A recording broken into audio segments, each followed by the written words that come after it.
নমস্কার সবাইকে, তোমরা কেমন আছো? আশা করি সবাই খুব ভালো আছো। বড়দের প্রণাম, ছোটদের ভালোবাসা জানিয়ে আজকের দিনটি শুরু করলাম। তো সকাল সকাল বেরিয়ে পড়েছি। বাইরে দেখো ওয়েদারটা খুব ভালো লাগছে। রাতে বৃষ্টি হয়েছিল। আর এই যে হ্যালো বন্ধুরা, শুভ সকাল। তোমরা কেমন আছো? আশা করি সবাই খুব ভালো আছো। আজকে তো ভাবলাম, সকালবেলা বৃষ্টি শুরু হয়ে গেছিলো, ভাবছিলাম আসতে পারবো না। অনেকক্ষণ ওয়েট করার পর বৃষ্টিটা কমে গেছে। এই দেখো কতই না ভাল লাগছে, তাই না? আর আমি তো বেরিয়েই পড়েছি, দেখতেই পাচ্ছ আমাকে। এই দেখো, এই দেখো, এই দেখো কত সুন্দর। চলো বন্ধুরা, সবাইকে শুভ সকাল, সকালের শুভেচ্ছা। এত সুন্দর পাখির ডাক, সবুজে ঘেরা রাস্তা, কত ভালো লাগে তাই না? সকালবেলাটা সত্যি খুব ভালো লাগে, মনোরম পরিবেশ। চলো বন্ধুরা, এখন রাখছি, টাটা। দেখো তো বন্ধুরা, কত সুন্দর ফুল ফুটে আছে। এটা কি ফুল আমি জানি না, তোমরা যদি জেনে থাকো বলো। আর চলে আসলাম ব্রিজের পার, মানে এটা হচ্ছে করলা নদী। তো সব দিদিদের সঙ্গে দেখা হয়ে গেল। আমি তো বাদ দিয়ে একা একা এসেছিলাম। এসে সেই যে পিডাব্লিউ মোড় বলে এটাকে, সেই চত্বরে এসে সবার সঙ্গে দেখা হয়ে গেল। সামনে ছিল কলা বিক্রি করছিল এক দাদু, তার কাছ থেকে আমরা কিছু কলা নিয়ে নিলাম। আর এই যে আমি একটু ভিডিও করে নিচ্ছি, বেশ ভালো লাগছে। এত সুন্দর হাওয়া বইছে, একদম চুলগুলো উড়ে উড়ে যাচ্ছে, আর কি ভালোই না লাগছে। দেখো অবস্থা, কি হাওয়া, দেখতে পাচ্ছ মাথার চুলগুলো কিভাবে এলোমেলো হয়ে যাচ্ছে, এত ভালো লাগছে কি বলবো। আর দিদিরা দেখো এখানে এক্সারসাইজ করছে ব্রিজের মধ্যে, নদীর জল দেখছে, ভাল লাগছে। কিন্তু চারিদিকটা এত সুন্দর, একদম মানে রোদ নেই, অত গরম নেই, ভালো লাগছে সত্যি কথা বলতে। আর সকালটা না আমরা এইভাবেই একটু আনন্দ করে দিনটা শুরু করার চেষ্টা করি। রোজ দিন এরকমটাই আমার হয়। মাঝে মধ্যে গ্যাপ দিই, কারণ বাবানের তো মর্নিং স্কুল। তোমাদের দাদাভাই যেদিন যেদিন নিতে পারে না, সেদিন আবার আমাকে স্কুলে যেতে হয়। না হলে আমি দিদিদের সঙ্গে দেখা করি। আর শরীরটাও তো মাঝে মধ্যে পারমিট করে না, জানোই তোমরা আমার শরীরে অনেক বিষ ব্যথাতে আমি ভুগি। তো যাই হোক, যতটা পারি অ্যাডজাস্ট করার চেষ্টা করি। নিজের জন্য একটু সময় বের করতে ভালো লাগে। তো সকালবেলাটায় চলেই আসি। এই যে আমাদের এক কাকিমা, কাকিমা বলছিল হাঁটতে গিয়ে আধা রাস্তা থেকে রিটার্ন করেছে, আবার বেরিয়েছে। সেটাই বলছিল, আর বলিস না, আমি ভাগকে চালায়া। তা আমি বলছি, কেন ভাগকে চালায়া? বলে, আর বলিস না, আমার একটা সমস্যা। ধরে এখন আমরা হেঁটে হেঁটে যাব চা খেতে। সামনেই চায়ের দোকান, দাদাভাইয়ের দোকানে রোজ দিন আমরা চা খাই, খুব ভালো চা বানায়। তো ওই চায়ের ভিডিওটা আজকে আর শেয়ার করছি না। চলো চাটা খেয়ে টেয়ে তারপরে যার যার মতো বাজার থেকে বাড়ি যাব। আমাদের রোজ দিনের রুটিন, সকালবেলাটা হেঁটে এসে চা খেয়ে বাজারে না ঢুকলে ভালোই লাগে না। সকালবেলা টাটকা টাটকা সবজি বাজার নিয়ে আলাদাই একটা ফিল আসে। আর আমার তো খুব ভালো লাগে বাজার করতে, দিদিরাও দেখি যতই বড়রা বাজার করুক, আমাদের করতেই হবে বাজার। আর এই যে দেখো, এখানে একটা চায়ের দোকান, সামনে আমাদের চায়ের দোকান। ওই দোকানে চা না খেলে মনই ভরে না। তো চলো চাটা এনজয় করে খাই, পরে আসছি। দেখো বন্ধুরা, হাসি খুশির মাঝখানে চা খাওয়ার মধ্যেই খবর পেলাম সামনে একটা দাদাভাই স্ট্রোক করেছে। এই পাশেই স্কুল, দেখতে পাচ্ছ এত গার্জেন, এগুলো হচ্ছে স্কুলের গার্জেন। তো দাদাভাই চা খেতে খেতে কি হলো তোমরা নিজেরাই শুনে নাও। আমার তো একদম পায়ের নিচে মাটি সরে গেল। তো চলো, ভীষণ খারাপ লাগছে গো বন্ধুরা, তোমরা ভিডিওটা নিজেরাই দেখো, তাহলেই বুঝতে পারবে। পড়ে গেছিল, মাটিতে পড়ে গেছিল,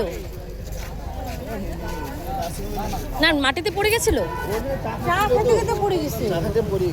কেউ ছিল না আশেপাশে, ও পড়ে গেছে, তার মানে ওই জন্য সঙ্গে প্রাণটা আছে না নাই? আহারে, ওরা বললো তো নাই। আহারে ভগবান, অনেকক্ষণ হয়ে গেল, প্রায় আধা ঘন্টা হয়ে গেছে। আপনারা ছিলেন সঙ্গে না? ডাইরেক্ট নিচে পড়ে গেছে, পড়ে গেছে। আহা, পড়াটাই তো নড়াচড়া ছিল, তখন থেকে হালকা ছিল। তারপরে বললো তো নাই। রাখাল দেবীর থেকে হ্যাঁ, ফোন করা হয়েছে, রাখাল দেবীর থেকে আসছে। তারপরে সবাই মিলে আমরা অ্যাম্বুলেন্সে উঠাই। না আসার আগে আপনারা নেন নাই হাসপাতালে? উঠাইছি, আচ্ছা, টোটো ঘুরাইছি, তখন দেখি গাড়ি চলে আসছে। বলে কি বাড়ির লোক চলে আসছে, ইয়েতে উঠাও, অ্যাম্বুলেন্সে উঠাও। আবার অ্যাম্বুলেন্সে উঠাই দিলাম আমরা। তারপরে সঙ্গে সঙ্গে নিয়ে চলে গেলো 10 তলা। হ্যাঁ, 10 তলায় নীতি শেষের যে মানে ডাক্তার, আর যে গেছে আমাদের সাথে সে বলতেছে ডাক্তার তো টিটিআর দিচ্ছে না, মানে এক্সপায়ার হয়ে 4 ঘন্টা না হলে তো ডায়লগ এক্সপায়ার হয়ে গেছে। কিন্তু ডাক্তার আরেকটা ডাক্তারকে না নিয়ে ডাক্তার টিটিআর দিবে না, ও ফোরে ভগবান, বাচ্চাটা তো ক্লাস করতেছে না? কিসে পড়ে বাচ্চাটা? 3-তে পড়ে বলে ক্লাস করতেছে বাচ্চাটা। না 3-তে বললো। পরীক্ষা তো বাচ্চাটা, পরীক্ষা তো। আহা ভগবান রে ঠাকুর, ছেলেটা বাবা না। দেখ বাচ্চা কি স্কুলে নিয়ে আসে ভাত। বেশি বয়স না তো লোকটা। আরে ভদ্রলোক বলে স্কুলে বাচ্চাকে নিয়ে আসে না, ওনার বউ ওর নিয়ে বউ আসে। আসে, বউ আসে। হ্যাঁ। আজকে হঠাৎ নিয়ে ওখানে আসছে তো ওইখানে ওনাদের বাড়ির সামনে এক ভদ্রলোক আইসে কথা বলছে, কি রে তুই এখানে? বলে আজকে আসলাম ছেলেকে নিয়ে।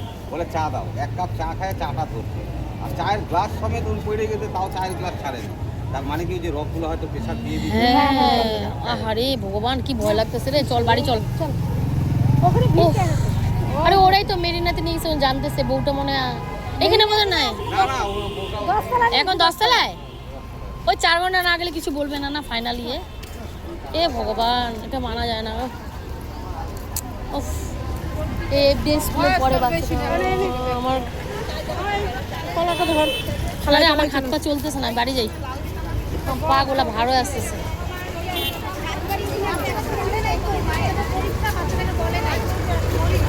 ওই ভাবতো সিচুয়েশনটা আমারই মাথা ঘুরতেছে রে সাই। ও ভগবান, আহ কেমন।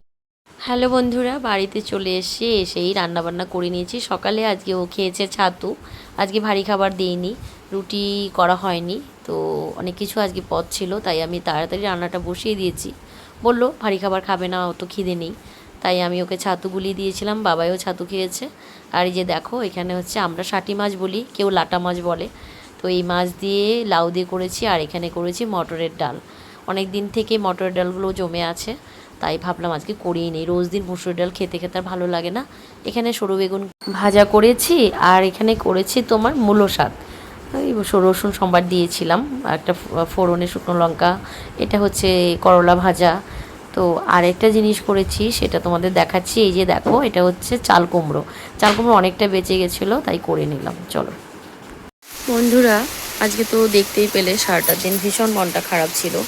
সকালবেলাটা এত সুন্দর হাসি খুশিভাবে স্টার্ট করেছিলাম দিনটা, কিন্তু কিছুক্ষণ বাদেই যে এত খারাপ একটা সংবাদ পাবো সেটা ভাবিনি। তোমাদের তো ভিডিওটা আমি দেখালাম, সেই সকালবেলা যখন আমরা হেঁটে হাসাহাসি করে সবাই চায়ের দোকানে যাচ্ছিলাম দিদিরা মিলে, ওই মুহূর্তেই দেখতে পেলে একটা ঘটনা হয়েছে। চায়ের দোকানের পাশেই, মোড়েতেই, রাস্তার পাশেই একটা স্কুল আছে, তো এটাকে আমরা এফডি স্কুল বলি। তো সেই স্কুলে একজন গার্জিয়ান, ক্লাস 3-তে পড়ে একজন ছেলে বাচ্চা, তার বাবা খুব কম আসে স্কুলে। আজকে ছেলের পরীক্ষা ছিল হয়তো, তাই বাবা ইচ্ছে হলো নিয়ে আসে স্কুলে।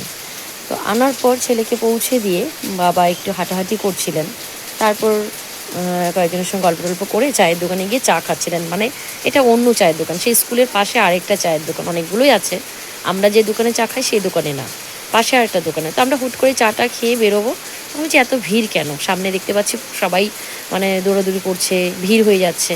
তো আমিও এগিয়ে গেলাম, ক্যামেরাটা আমার অনই ছিল, আমি তো টুকটাক ভিডিও করি, তো অনই ছিল, ওই অবস্থায় চলে গেছি। যাই হোক, ফুটেজটা তুলেই ফেলেছিলাম, যখন তোমাদেরকে শেয়ারও করলাম, কিন্তু সেই দাদাটাকে তো দেখতে পাইনি। এবার পরে শুনতে পেলাম যে ওনারা ওখানে দাঁড়িয়ে চা খাচ্ছিলেন, আর সেই গার্জেনটাও চা খাচ্ছিলেন। চা খেতে খেতে একজন বলছে, কি রে তুই এখানে? বলছে হ্যাঁ আজকে আসলাম আমি। মানে ও তো সচরাচর আসে না, সেই বাচ্চাটার বাবা, মাই বেশিরভাগ আসে। তো বললো যে আসলাম চা খাবো। চায়ের কাপটা ধরেই উনি সঙ্গে সঙ্গে, মানে চা একবার দুবার খেয়েছে কি না, ওখানেই সঙ্গে সঙ্গে ওনার স্ট্রোক করে।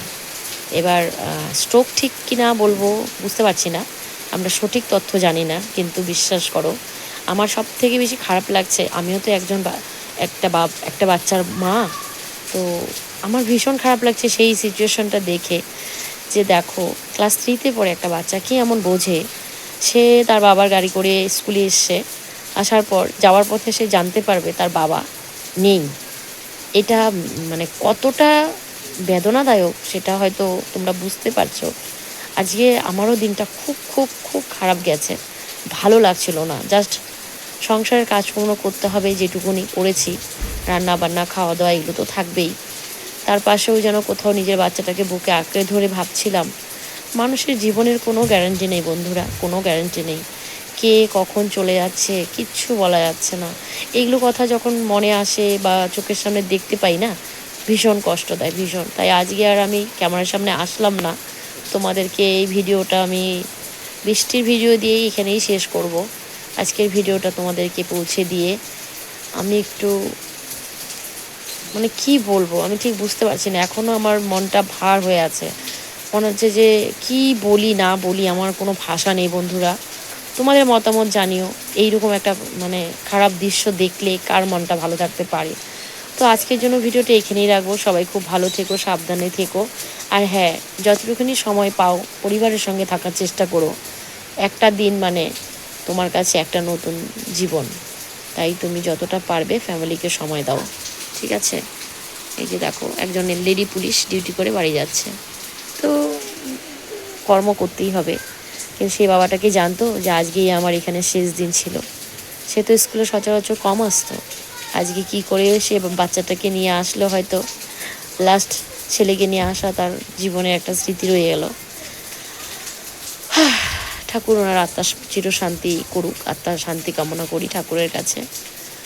আর ভগবানের কাছে এটাও প্রার্থনা করি, পৃথিবীর সকল বাচ্চার বাবা মা যেন সুস্থ থাকে, বাচ্চারাও যেন ভালো থাকে, আর প্রত্যেকটা বাচ্চাই যেন বাবা মার কোল জড়িয়ে থাকে। সবার কাছে এটাই প্রার্থনা। সবাই নিজের শরীরে যত্ন নিও, ভালো থেকো, সাবধানে থেকো। ফিরে আসছে অন্য একটা ভিডিওর সঙ্গে, ততক্ষণের জন্য সবাইকে টাটা, গুড নাইট, সবাই ভালো থেকো। আবারও বলছি, ভালো লাগলে আমার ভিডিওটা একটা লাইক করো, আর তোমাদের মতামত জানিও বন্ধুরা। টাটা, রাখছি।